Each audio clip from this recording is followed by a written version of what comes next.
But there's one thing they always talk about, and it's the story that you read to them. Yeah, I read them stories from the book of Bible stories. What's that? Oh, it's a book of stories from the Bible. Auntie T, if you have time, I could share with you the stories I read with them today. Okay, sure. Well, we read about David and him having to flee away from Saul because Saul was trying to kill David. I would like to read a scripture with you, and it's at 1 Samuel 18:5-7.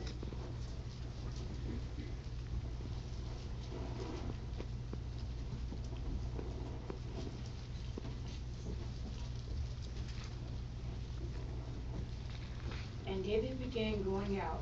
Wherever Saul would send him, he would act prudently. So that Saul placed him over the men of war, and it seemed good in the eyes of all the people, and also in the eyes of the servants of Saul. And it came about that at their coming in, when David returned from striking the Philistines down, the women began coming out from the cities.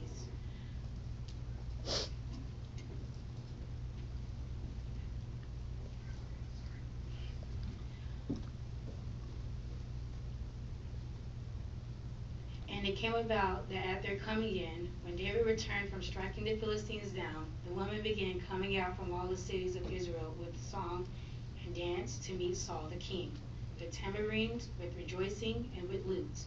And the women that were celebrating kept responding and saying, Saul has struck down his thousands, and David his tens of thousands. So the people thought that David was more powerful than Saul, so they liked him more.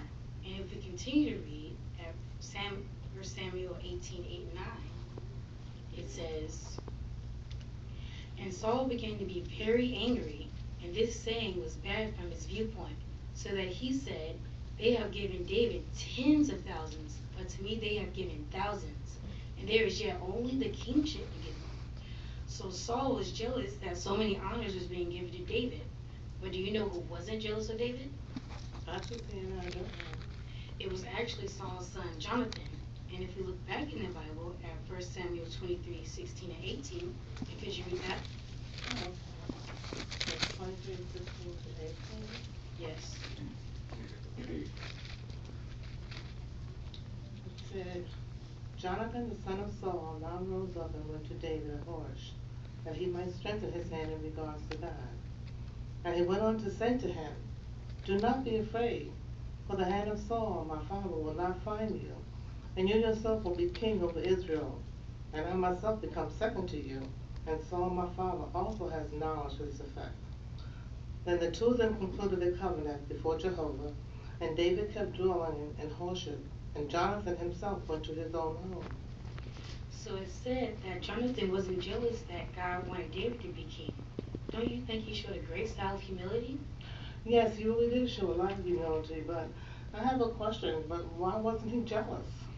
Well, in my book of Bible stories, it said Jonathan's great love for David caused him to humbly accept what he perceived to be God's will as to who was to succeed his father as king of Israel.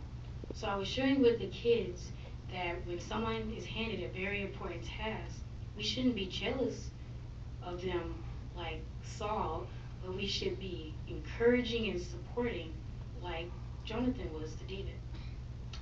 Wow, Sienna, I didn't know about this story, but I guess you are learning a lot at the Kingdom Hall. Yep. And well, maybe tomorrow when you come pick up the children, we can go over another story. And I also wanted to invite you to hear my talk that I was assigned Tuesday at the Kingdom Hall. Maybe you can help me practice. Well, I would enjoy another story with you, Sienna, and my favorite niece, sure, I'll come and hear you talk.